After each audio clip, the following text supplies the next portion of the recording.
Why do you think that, like, a lot of those animals aren't as large? We have a T-Rex fossil that's massive. The biology of what allowed that gets kind of intricate and weird. Did you know that? No. I didn't know that. That kind of freaks me out. The unknown of our ocean. You know, you show me the person who says there's nothing to do in Topeka, and I'll show you a person who never leaves their house. This podcast was brought to you by Choose Topeka. If you're thinking about making a move, Choose Topeka can get you up to $15,000 to relocate. Whether you're buying or renting, Topeka and Shawnee County are ready to welcome you. Apply now at choosetopeka.com.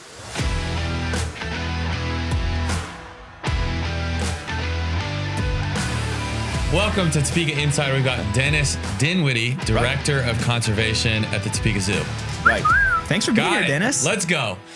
Okay. Thanks for being here, man. Yeah. Glad to. Thank you for the invite. Yeah, absolutely. So you work at the Topeka Zoo. How long have you worked at the zoo? About 15 and a half years now. Cool. That's awesome. And Director of Conservation, tell us about what that means. One, can you spell that, and what does it mean? Yeah. And, you know, might be able to spell it, but I can't say it 10 times fast. There you go. But the Director of Conservation, basically my job is to oversee the zoo's conservation efforts locally, across the nation, and around the globe. Yeah. Have you been doing that job for 15 years or just with the zoo for 15 years? We stood the conservation department up a couple of years after I got there, so I've been doing the Director of Conservation part for about 13 years. Yeah. Wow. Oh, that's great. Do you want to tell us about that? What does conservation at a local zoo look like? Sure. Yeah. Conservation is critical to zoo operations now for zoos and aquariums across the land. Normally when we're talking about zoos and aquariums, we're talking about the accredited zoos and aquariums, those who rise to the standard of being able to be accredited by the AZA, the Association. As opposed to like Tiger King or? Exactly, as opposed to not Sore a zoo. subject, John. Yeah. Unaccredited. Right. So the conservation programs for the AZA have tentacles to reach out into all the accredited zoos and aquariums across the country and around the globe. So what we do is we work hard in conjunction with, in partnership with lots of other zoos and aquariums and non-AZA partners also to get real boots on the ground, get your hands dirty, work being done in the field to conserve critically endangered animals of all kinds and habitats or ecosystems that they depend on for their survival. Wow. How did you get into this? Yeah. Is this something you just had a passion for early on, or? Yeah, already had a passion for it. Prior to going to the Topeka Zoo in 2010, I had spent 12 years running the W. Clement Stone Nature Center and Nature Preserve. So I was already in that business of environmental education for a long time. And going to the Topeka Zoo allowed me to keep the environmental education mission going, but add to it the opportunity to do real boots on the ground conservation work, to do conservation work that makes a difference. Yeah. What was the first place that you were at before? The Stone Nature Center. What's that? Where's that? It was a 372-acre nature preserve just west of Topeka. Okay. Oh, okay. Nice. Yeah. So when you say boots on the ground, are you like going out into the field, like searching for things? Like, what does that mean? No, we don't typically do that because there are the people who are already there that have to have the support necessary to keep that going. And in some cases, we are doing that. For example, the Topeka Zoo funds the full cost of a ranger who lives and works in the Lesser Range in Sumatra, which is the last stronghold for Sumatran tigers on planet Earth. Wow. There are fewer than 400 Sumatran tigers left in the wild on Earth. And half or possibly slightly over half of those live in that range. And so we fund the full cost of a ranger to be working and living in that range, in the Lesser Range. His job, along with his teammates, is to protect the timber, which is also of great value to poachers, protect the tigers, which are of great value to poachers. Right. And fortunately and coincidentally, it's also the last place on Earth where tigers, rhinos, orangutans, and elephants all still live in the same place. Really? So when he and his team are protecting the Sumatran tigers, and we chose Sumatran tigers specifically because that's what we have at your Topeka Zoo, Sumatran tigers. Yeah. So when he's protecting those tigers and the habitat that they depend on, he's also at the same time protecting all those other big, sexy, iconic species like that. So, okay, so my geography is a little rough. Where exactly is the lesser Sumatran range? the lesser range in Sumatra. So it's on the island of Sumatra, but it's northern and just a little bit to the west on that. It's a huge, gigantic area. And Sumatra is in Africa? Oh, no. India? No, it's India? Indonesia. You're embarrassing me, John. Did you know that? No. I didn't know that. Embarrassing me in front of Dennis. Yeah. And that is a place where last survey showed that there was around 200, maybe up to 225 Sumatran tigers living there. Wow. But the carrying capacity, which means the number of them who can live there happily and healthy, is approximately 400. So we could double the number of Sumatran tigers surviving in that area if we can just get control of the poachers who are killing them for their parts and the money that they make off of that. I'm assuming that's illegal. They can't be there. Very much so. Yeah. But it's also highly profitable. So, you know, like so many other illegal things going on in the world, if it's highly profitable, there's going to be little bit of a contest going on. What's the incentive for a poacher to be killing these Sumatran tigers? Is the pieces and parts of the Sumatran tiger are used in folk medicine in countries around the globe. And so you might use one part of one organ for this particular folk medicine here, and then another organ is good for folk medicine. And so basically the organs sell for a great deal of money. We're talking about like shamans and witch doctor, like that type of thing? Folk medicine is largely perceived to be less than effective on anything, but you know, there are a lot of places where folk medicine is the medicine that is available. He said less than effective. That's a nice way to put that, I imagine.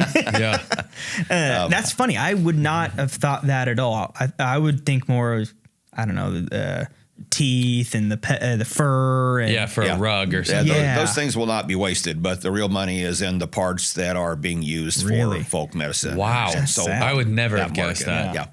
Wow, that's true. crazy. That is true of a lot of endangered species. You know, rhinoceros are they're by and large critically endangered depending on the species, because the horn from the rhino is harvested from the rhino. It's the only part of the rhino they take, but the horn is ground down into powder and then used for folk medicine. This is why rhinoceros species are endangered and critically endangered everywhere that they live, because their horn is of great value in folk medicine. Wow. So, I never would have guessed that.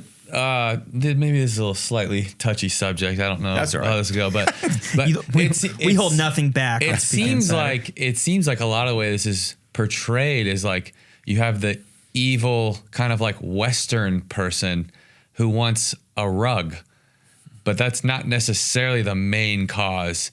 It's more like indigenous peoples who want ingredients for medicines. That is one of the larger parts of the problem. And as I said, the other parts of the body might not be wasted, so there might be the production of the rug also from the skin or the pelt. The pelt, but that's not the, in most cases, that's not the valuable part. For example, back to the rhinoceros, nothing's going to be made out of that skin or pelt or other body parts. They're just after the horn. Wild. That's funny, because that was an interesting comment, because that's exactly what I thought. I'm like, it's us Americans that are just. Or I picture like the guy in Jumanji, the bad guy in Jumanji, with the rifle and the huge mustache and the safari hat. Like that's what I feel like is always kind of portrayed as like, oh, that's the reason elephants and tigers are all going extinct. But for elephants, sports is a different thing. For elephants, it's for their ivory. For the tusks. And so for elephants, that might be the case. Elephants, actually not the case. The tusks are not being ground down for folk medicine. The tusks are used for scrimshaw, or in other words, carvings. So they're made for ornate reasons. Which is more like what I was imagining. You get kind of the foreign person coming to steal that or whatever. Crazy. Switching gears. Something maybe a little more positive. You've been in Topeka Zoo for 15 years. Yep. What is your, as someone who knows everything about the zoo, what is your favorite part about the zoo? I think my favorite part about the zoo is the size of it, because we are, by comparison to many other zoos across the country, we'd be considered a small zoo. But what that means is that you can bring your children to the zoo and you can cover the whole zoo in a reasonable period of time, reasonable being defined before the kids are exhausted and cranky and difficult and all that. Man, brother. And you can, so you can get them around the zoo to see everything. But despite the fact that we're smaller, we kind of specialize in the larger animals. So, I mean, even though we're a smaller zoo, we have the lions and tigers and bears, oh my. We also have the giraffe, the hippo. We have lots of the larger animal species that people really enjoy. We also have a lot of the smaller animal species really enjoy. But being a smaller zoo means you can get from one exhibit to the next without having to walk for 20 minutes to do it. And then when you get to the next exhibit, the animal in that exhibit, just like the last one, you're able to get more up close and personal with it so that you can look it in the eye and make that bond, make that connection, realize that it's looking me right back in the eye too. And so in that way, I think we do a great job of being able to make the animals more personal to people and the experience more personal. And that's what we're after because, we want people to bond with these animals, to care about them, to care about their species and the place where their species need to depend on out in the wild. Yeah. Interesting. So you're doing conservation. Is most of the conservation you're doing in Kansas, or it's more like abroad, like sponsoring the ranger in Sumatra? We have a combination of both. We have some right here in Kansas, some in other countries, and but we have a lot of local conservation because we do like to keep it close to home also. We do an enormous amount of work, for example, with monarch butterflies and pollinators, creating the wild spaces they need, the native spaces they need, reseeding or turning grasslands into flowering grasslands, restoring prairie, doing restoration work, creating the things that help pollinators, but also that help monarch butterflies specifically. Monarch butterflies, we've lost more than 90% of the number of monarch butterflies in North America just in the last 15 to 20 years or so. Really? And so the big, beautiful orange butterflies that everybody loves so much. Wow. This year, for example, it was a very slim year for monarchs. And in September, when the migration comes back through going to Mexico to overwinter, it'll be a very slim migration because there just aren't nearly as many. Do they have any idea why? Oh, yeah, we know exactly why. The resources that they need to find in the wild, they're not finding them in the wild so much anymore. For example, monarch butterflies will lay eggs only on milkweed and nothing but milkweed. If they don't find milkweed, they won't lay eggs. Well, milkweed was considered an unfavorable species for so long to places, to peoples, that it has been largely kind of disappeared over time. And now for aesthetic reasons? It just wasn't the prettiest flower on it when it bloomed, that sort of thing. But also because it grows well along places like along highways and everything where it's mowed. And so milkweed production fell in the wild. And by that, I mean the wild production, its own reproduction. We lost a lot of milkweed. Well, that's the only place they lay eggs. And interesting. So now we plant a lot of milkweed. We have the native flower sale every year that we sell a lot of milkweed. We plant milkweed with other people in other places. We're doing a lot to create milkweed places for monarchs to lay eggs. In addition to that, they depend on native flowers, the flowers that have taken eons to evolve. And they evolved with it. So, for example, they can't roll their little proboscis, their feeding tube out, and suck the nectar or the energy they need out of, say, annual flowers. They need native flowers. And so we plant a lot of native flowers. Wow. We have a big native flower sale the day before Mother's Day every year. And at the zoo? At the zoo. Cool. And so in that, we sell for a very low cost several thousand native flowering plants for people to buy and take home and plant, and then monarchs and other pollinators find those and get the nourishment they need to stay healthy. So we do a lot with monarchs. We're part of a very active part of the international Operation Monarch Watch, where we take whole school groups, whole families. This happens the last 2 weeks of September when the monarchs are migrating through Topeka back on their way to Mexico from as far north as southern Canada. Wow. And we catch them, we tag them, we release them, and then between here and where they go for overwintering, and when they start back north and make it to about Texas before they lay their eggs and die, people are looking for those tags, and they find those tags, and that adds a lot of baseline scientific information that we use to help us know where to protect, where to plant, where to do things to support monarchs. So if someone in Topeka were to plant milkweed and native flowers, could they expect to see more monarch butterflies around their property, for instance? Yeah, because the monarchs, there are some monarchs that stay here in Kansas. When they overwinter, their overwintering grounds are not too far outside of Mexico City in Mexico, and they're at a perfect elevation, perfect humidity, perfect rainfall, perfect canopy of just the right force and all that. And so they all go there every winter from the Midwest, everywhere between the Appalachian Mountains and Rocky Mountains, and as far north as southern Canada. All the monarchs in that entire space will fly south to those overwintering grounds and stay there for the winter. In the springtime, they start north, and they make it to about Texas and lay their eggs and die. Then those eggs, of course, become caterpillars, which become adult monarchs, and they continue north, typically about one state around Oklahoma, lay their eggs and die. And then that generation becomes monarchs that fly north to about Topeka, Kansas, lay their eggs and die, et cetera, until they get up to as far north as southern Canada. But in the fall, they all know it's an instinctual thing that science is still studying. How do they know this? But they know it's time to start, and it's basically they use the sun as their dial for when I need to start south, because I'm going to run out of food here pretty soon. And so they all go to the same place in Mexico that they've never been to before. That's insane. And it might have been 4 or 5 generations since the last monarch was there, and yet they all go to the same canopy of the same trees in the same forest on the same mountainside. And science is still studying. How do they know? Right. How do they know that? But it's kind of crazy to think that a monarch butterfly could make it from Canada to Mexico. Seems like really far. That's the super generation. The ones I was describing that started north, how they only make it about a state, lay their eggs and die. So it's only one every 5 or so. Yeah, it's only the super generation that in the fall, that generation, when they start south, they're going to survive long enough to make it all the way to their overwintering grounds and then spend the winter there. Wow. And then in the spring, start north, make it to around Texas. That's crazy. And so science is still studying that a lot too. And it's every year? Generation. Every year. So there's some from that generation that are every year going down. Yeah, this September, for example, monarchs will migrate through Topeka, through all the Midwest, on their way to the overwintering grounds, and they'll arrive there.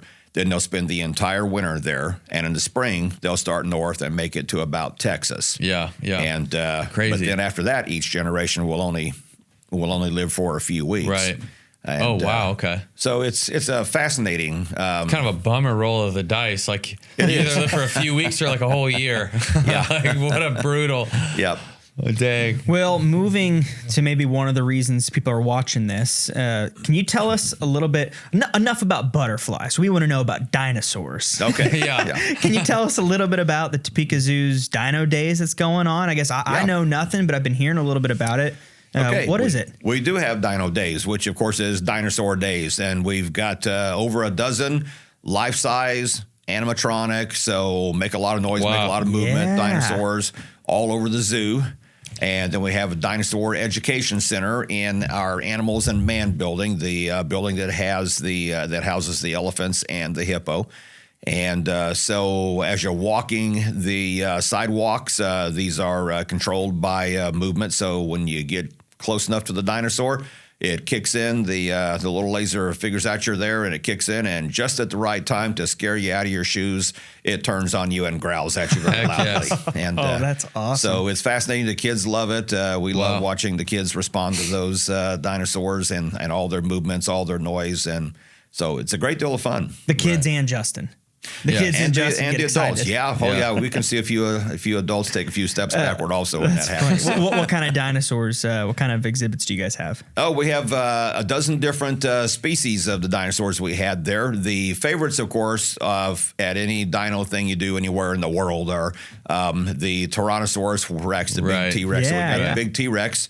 Got two of those, in fact. And then we have the Triceratops. Those are everybody's favorite. Yeah. The T-Rex, we have the full-size T-Rex in one location. In another location, because of the movie that made dinos a household word, we have the dinosaur that the T-Rex head is just popping through the trees.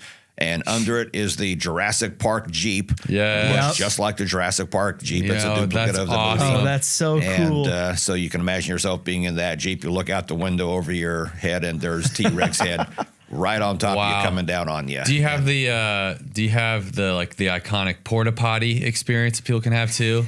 We don't have the porta potty experience. Are these like life? I guess how big are they? Life size. Life size. Yeah. God, we gotta go. You do. Have you been? My 6-year-old will be demanding we go often. You'll enjoy it. How long does this go for? We'll be here till October. Yeah. But you got to go because like a couple of them are so large because they're life size. That when you want to photograph it, you have to back way up to get that whole thing in the photograph. Little 0.5. Wow. 0.5 view. So, it's a great dino exhibit with great dinos. And like I said, animatronic, they move, they make noise.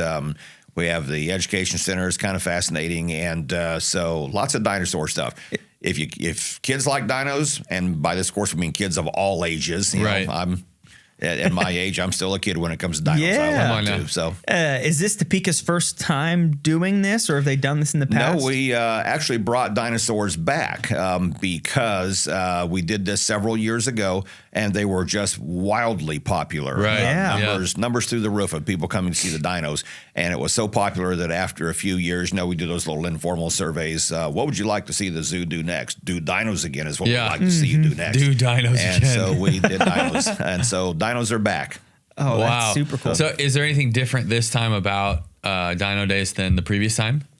One of the things that's really fascinating to me is that all the dinos we have this time were dinos that were found in North America. So I've been kind of telling people that, the dinos aren't just back. The dinos have come home. Wow, okay, let's go. Yeah, the dinosaur species you see all over our zoo are ones that you can step up to them and look at the dino, read it, and you can see what part of the United States it was discovered in, the bones and all the evidence of it. Wow. So, the dinos at Topeka Zoo are the ones that have come home to the United States. Yeah. Oh, I love that. So, go ahead. Well, I was going to say, what do you think about, to me, it seems like a controversy a little bit. Like, you have, dinosaurs have always been portrayed like they are in Jurassic Park, like giant lizards. But it seems like now, so my kid's obsessed with dinosaurs. Like, he knows the most obscure dinosaur names, and he'll tell you exactly what it is. What's his favorite dinosaur? Probably the T-Rex, but it changes based on the week. You know, it changes based on, and every now and then it'll be some super obscure thing. But it seems like a lot of the books we're getting now for our kids, like a lot of the dinosaurs that, like a T-Rex or like, I don't know, some of the other ones now have feathers, like they're portrayed like birds. Right. Is that a changing kind of belief about the way dinosaurs maybe actually were, or? Actually, that's every year it seems there is more and more very solid evidence that birds evolved from dinosaurs. Okay, It's not a case of birds having just been around at the time of the era of the dinosaur, but they did in fact evolve from dinosaurs. So we have things on Earth today that were here when the dinosaurs were here, 65 million and more years ago. But the KT extinction event 65 million years ago was the one that ended the era of the dinosaur. The what'd you call it? The what? The KT extinction event. That's KT. when giant meteorite 12 miles across, hit the Yucatan Peninsula, hit Earth at what is today called the Yucatan Peninsula. And the resulting actions from that blocked out the sun, plants died, so the plant eaters died, and the meteors had no plant eaters to eat. So the series of the sequence of events, that was also going along, though, at the same time with volcanic eruptions that put all kinds of toxic fumes into the air. And then when it rained, that took that down to the water, so everything became acid water in places. There were a series of different things that killed off dinosaurs 65 million years ago, but the big one was the KT extinction event when the meteorite. Why is it called KT? What's? Yeah, that's a good question. Probably the acronym for the names of the people who made the discovery. Sure. He's not a paleontologist, man. I never heard that before. Back off. Yeah, that's interesting. But, I don't know why. I always just pictured there's like a big crater up in Canada, like on the map, like a huge, like visible. I assumed that was the spot, but I didn't realize it was. Yeah, in the Yucatan Peninsula, it's 12 miles across and ended up going like a mile deep into the earth. It was just a gigantic collision. One that became a global killer for lots of species. Not all of them, but more than half the life on Earth disappeared as a result of it, including all the dinosaurs. So it wasn't just that they missed Noah's Ark. I'm sorry? It wasn't just that they missed Noah's Ark. Yeah, different era. That was today, huh? Different era, I think. So. But tell us a little bit. Oh, go ahead. Sorry. I was just going to say there are things that are still left from the era of the dinosaur, like what we call chelonians, the turtles and tortoises. The birds that evolved from the dinosaurs, the crocodilians, alligators, crocodiles, gharials, caimans, things like that. So dinosaurs did not completely disappear because we still have things on Earth today that were here at that time or have evolved directly from them. Why do you think that like a lot of those animals aren't as large as, like we have a T-Rex fossil that's massive? Yeah, it's the biology of what allowed that gets kind of intricate and weird and more like than what most people want to hear. Factors, like that kind of thing? No, I mean the biology of the bodies. For example, the dinosaurs were reptiles. But they were, reptiles today are, they're ectothermic, they're cold-blooded. They do not produce their own body heat. They have to absorb heat from the outside world. That's why you see a snake basking on the pavement after sundown. He's sucking up the heat from the asphalt and such. But in those days, however, the dinosaurs were the exception to that. They were reptiles, but they were warm-blooded. They produced their own body heat.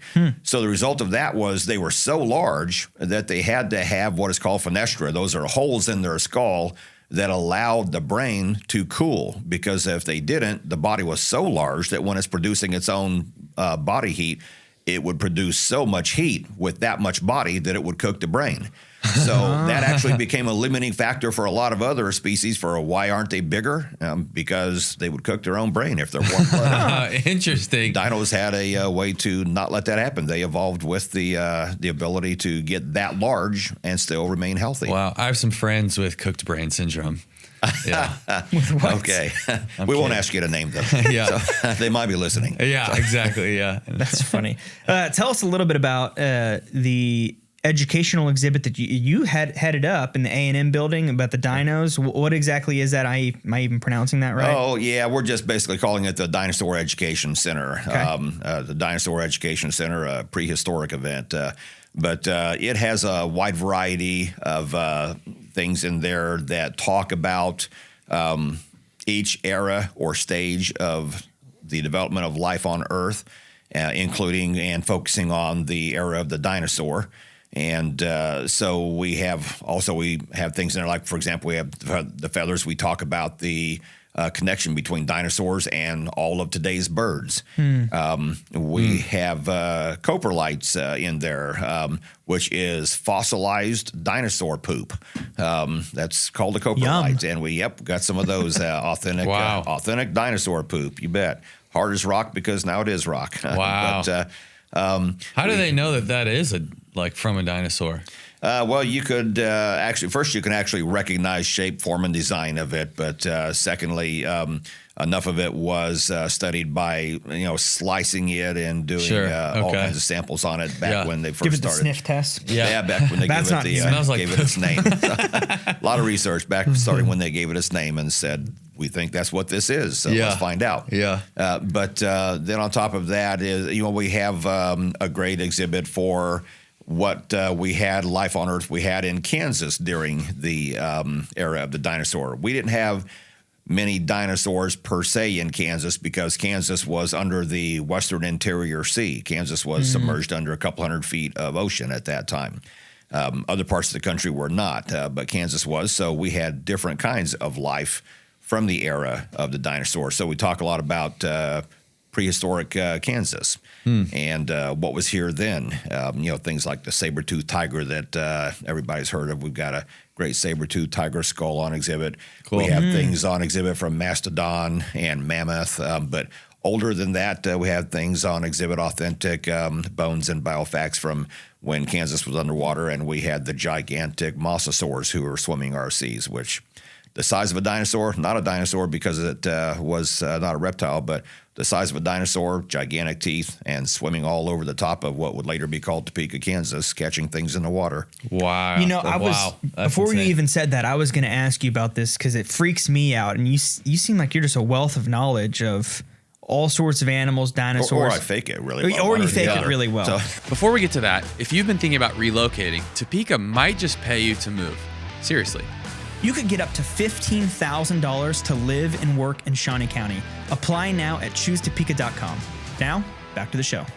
That kind of freaks me out. The unknown of our ocean. Yeah. Things that are down there that we just have no idea. Yeah. Like you said, something swimming around the size of a dinosaur. Yeah, the mosasaurs were, they were just gigantic creatures. They were waterborne creatures, of course, in the ocean, but Kansas was under the ocean at that time. So. I don't want any part of that. How do we know that thing's not still down there? Like, how do we, what do we, I was hearing some stat, like we know dangerously little about the ocean compared to like what we know about space. Right. Do you think there are lots of species in the ocean that we don't even know about? Oh, I think if you talk to scientists who do that for a living, exactly, they'd be the first to tell you that there are plenty of species that we have not identified yet. There are still species being identified on land, and the ocean, the depths of the ocean are a lot more difficult to get to than that even. So, there are still species being discovered originally named even today. In the oceans, I think that will occur for a long time to come. Yeah. Do you still think, though, that there are like giant creatures in the ocean? Like surely all the huge ones we've probably help seen, me out, Dennis. Right? I'm getting a little scared. Yeah, not the big ones. Yeah, there won't be any mosasaurs swimming around the ocean that we haven't I know we have yet. like the giant squid that's kind of elusive, but we've still seen it before. Like but at least we know about it. Right, exactly. Yeah. There's no like giant animal on land twice the size of an elephant walking around that we haven't found yet. Like, no, that one would have already been found. Exactly.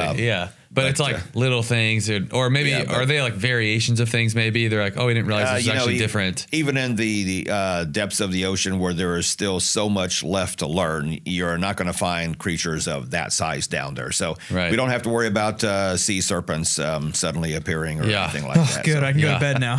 So now you can go back to the water. That's right. So I mean, that's the last time I get in the ocean. We still haven't found Nessie yet. So. Yeah, Nessie still hasn't been discovered. Been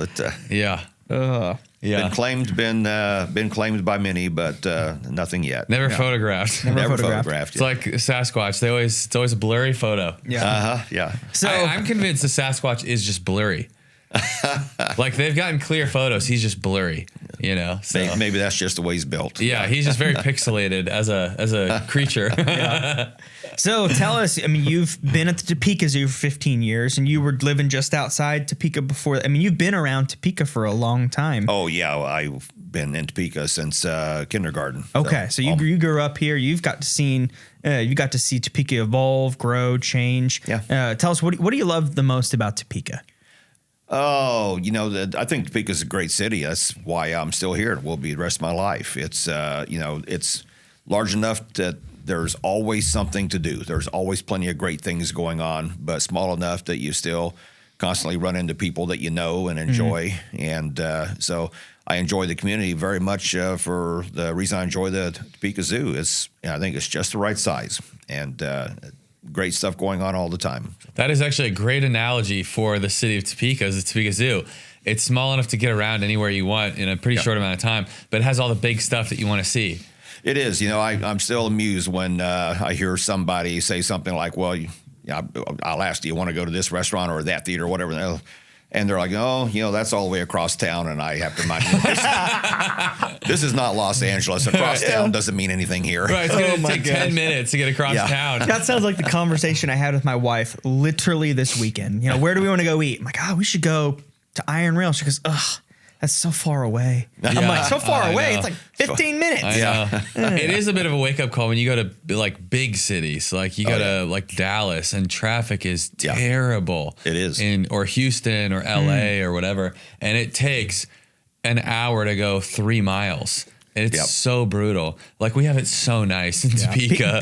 Topekans don't even know that. It's taken for granted. They haven't been to enough big cities. It's been about a year ago since I was in Dallas, actually. And it's one of those things where you can spend 20 minutes going in one straight line, but because of all the stops, all the traffic, all the non-movement, after that 20 minutes, you can turn around and see where you started from. Exactly. Exactly. Just, in Topeka, I would have already been where I was going, out of the car, inside, and having a great time. I know. I would have already ordered my meal by this point. Oh, it's so painful. Okay, so say you have a friend, family coming into town who aren't in Topeka, and you're in charge of planning a weekend. And you have to give them something to do, a place to eat or something to do. You can't say the Topeka Zoo. I can't, because that's where I would normally start. That's a given. You can't say that. At the Topeka Zoo. We asked the hard-hitting questions, and that's a softball if we let you say that. What would you have someone do? One of the things I'm really looking forward to is the opening of the Kansas Museum of History. A lot of people from right here in Topeka might not realize that we have a world-class museum, and it was already great. And now, with the changes they're making, I know it's going to be even more extraordinary. But we also are within a very short driving distance of several different reservoirs. And everything that you can do at reservoirs. You can rent canoes, kayaks, boats of any size. You can fish, you can hike, you can swim. So there's just Topeka is one of those places where there's just always something to do. You show me the person who says there's nothing to do in Topeka, and I'll show you a person who never leaves their house. Well, of course, there's nothing. You don't leave the house, there won't be anything to do. But that's so true. Wait. So the Kansas Museum, right? Is that up on like 6th and Wanamaker, sort of like 6th and Wanamaker, a little bit further west on 6th from Wanamaker? So. Yeah, I literally just noticed that for the first time last week.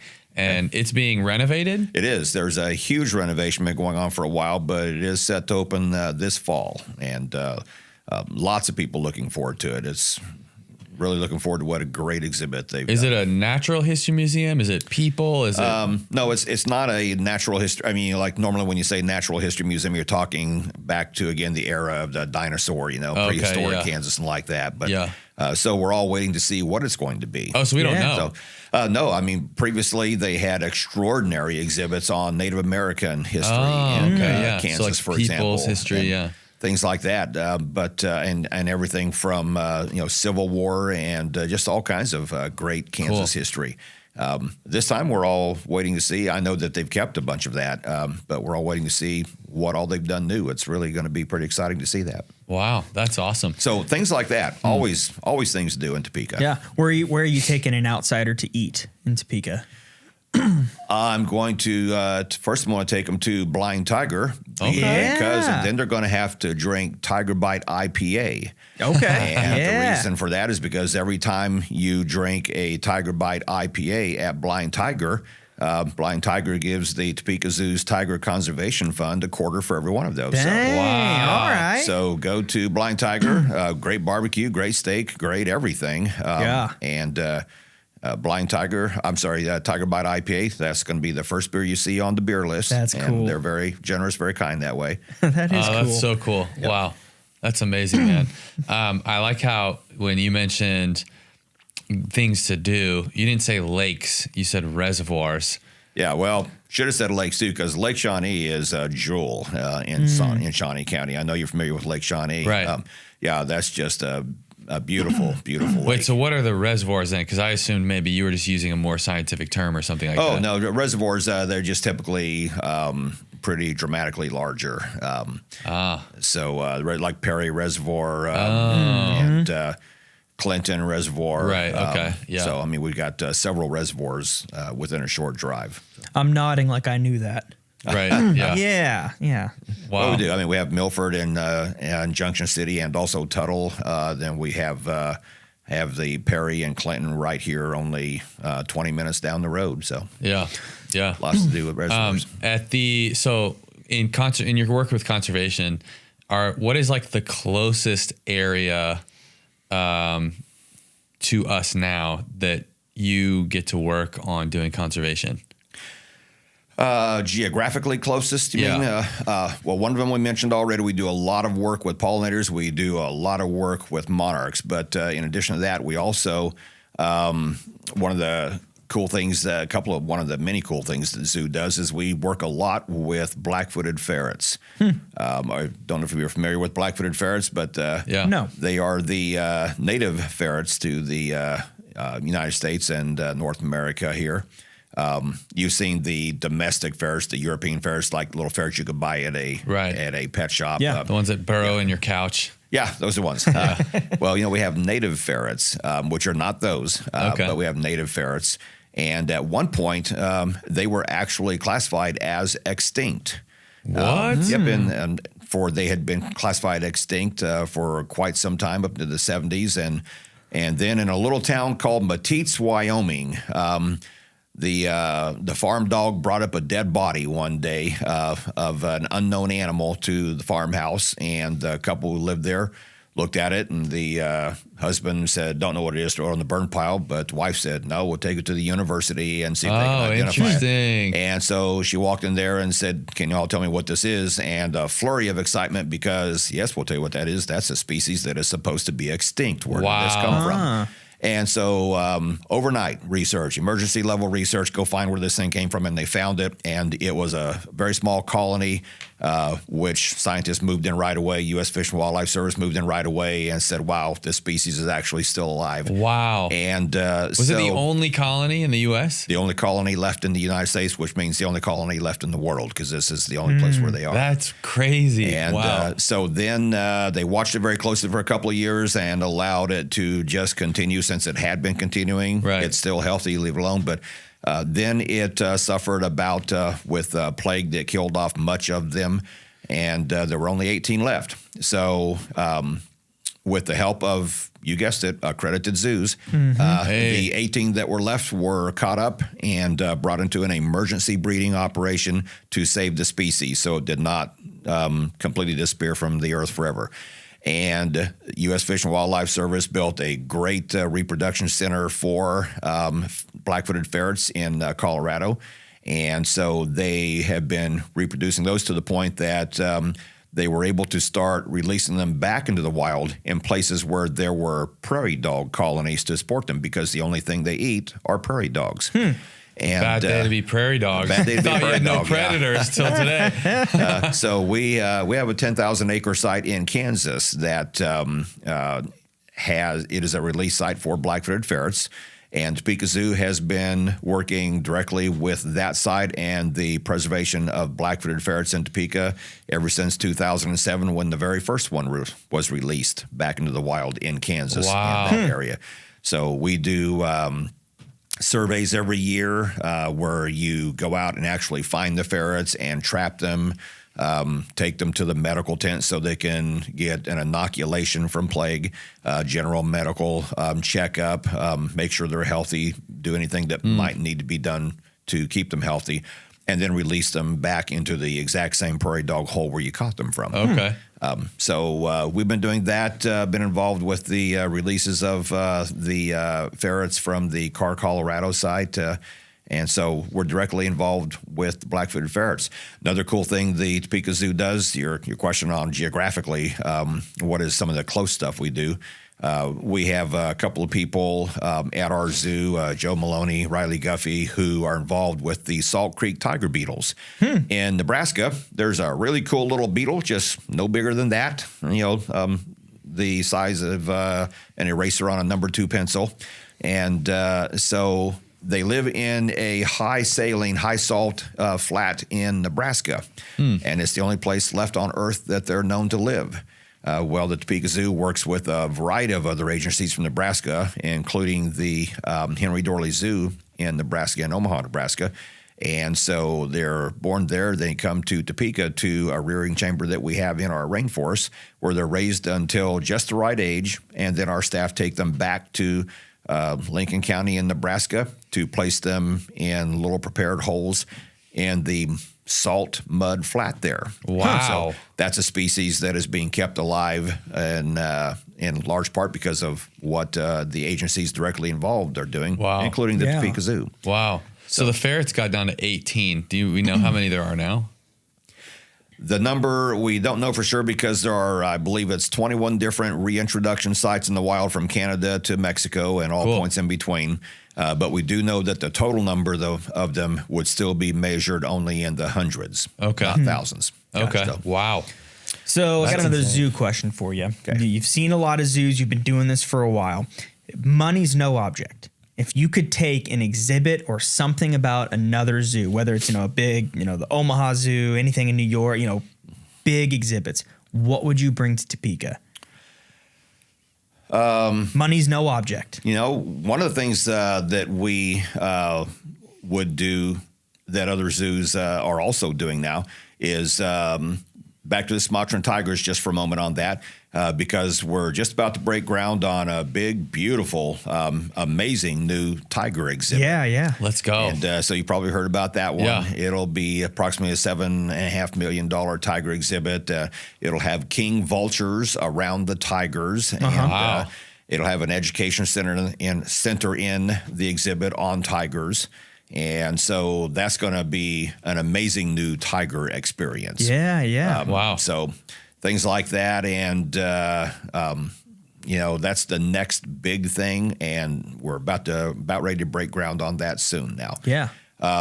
So other things would be that, anytime you have species that are in need of conservation, you'd like to get your hands on the real ones because they become the ambassador for their species. And then we also have a great, a magnificent education program at Topeka Zoo.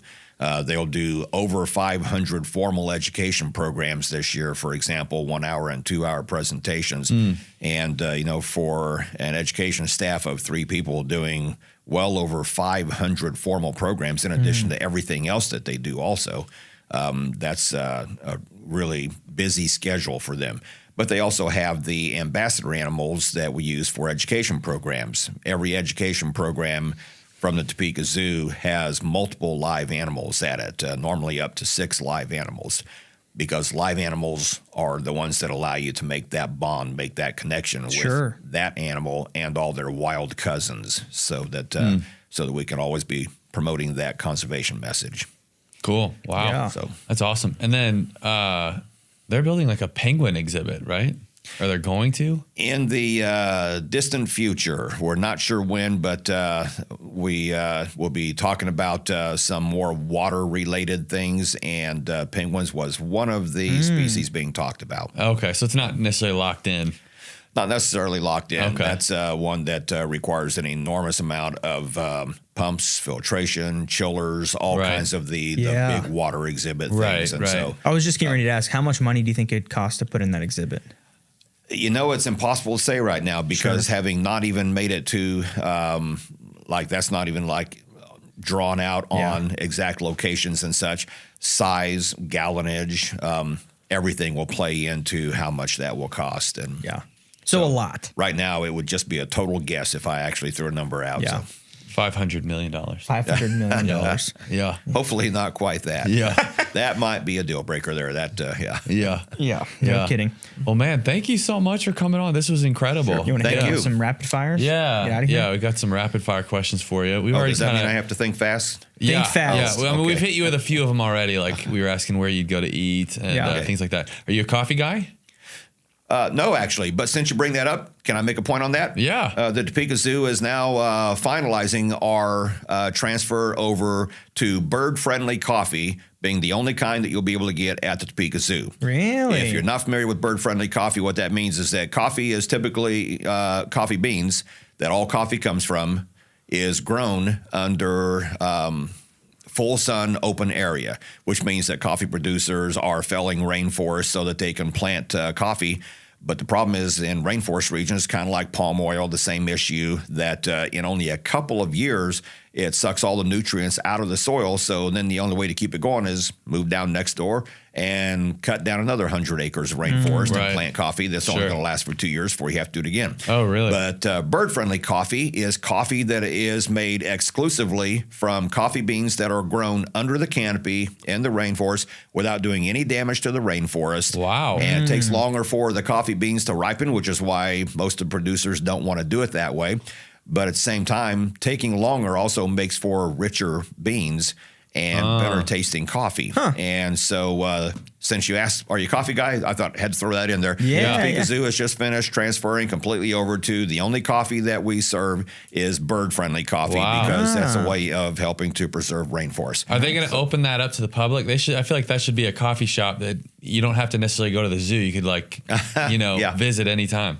Cool. Well, you can come to the zoo anytime you want and get coffee. And bird-friendly coffee. When you do, it's going to be bird-friendly coffee. I love it. Love it. So especially like during our Holiday Lights program, you always sell a lot of coffee. And then the cafe sells coffee all the time. But that was a long answer to short question, which is no, I've actually never developed a taste for coffee. There you go. I get all my caffeine through iced tea. So. All right, you're doing a home project. Lowe's, Menards, Home Depot. Where are you going? You know, since I'm here speaking for the zoo, I don't think I want to get them in trouble with two organizations by saying that we use the other one. So, yeah, I've had great luck dealing with all three of them. I'll take that as Menards. Have. Yeah. There we go. He's like, yeah, right. Okay. What else do we got? How many potholes did you hit on your way over here today? It's kind of hard to miss them, isn't it? That's a good answer. Good answer. No, I can zigzag with the best of them now. Yeah. Lots of experience. Yeah. I love it. Are you married? Yes. You're taking your wife on a date. Where are you going? Well, pretty soon here, hopefully to the new Tom Cruise movie. When there are seats available in the theater. Let's go. Are you going to sprint there like Tom Cruise? At my age, I don't sprint a whole lot anymore, but hey, me neither. If I just drive an air-conditioned car instead. So. Yeah, exactly. Yeah, love it. Dennis, thanks so much for being here, man. Thank you very much. Enjoyed this very much. Appreciate your time. Appreciate your expertise. This has been a joy. Thank you. Appreciate what you're doing for Topeka and the zoo and obviously the world, Thank you. Habitat we all inhabit. For the Tigers. For the Tigers. And we'll see you when you bring your son to see the dinos. Oh, you will see us many times. Okay. Yeah. Love it. Thanks, Dennis. Appreciate it. Thank you very much.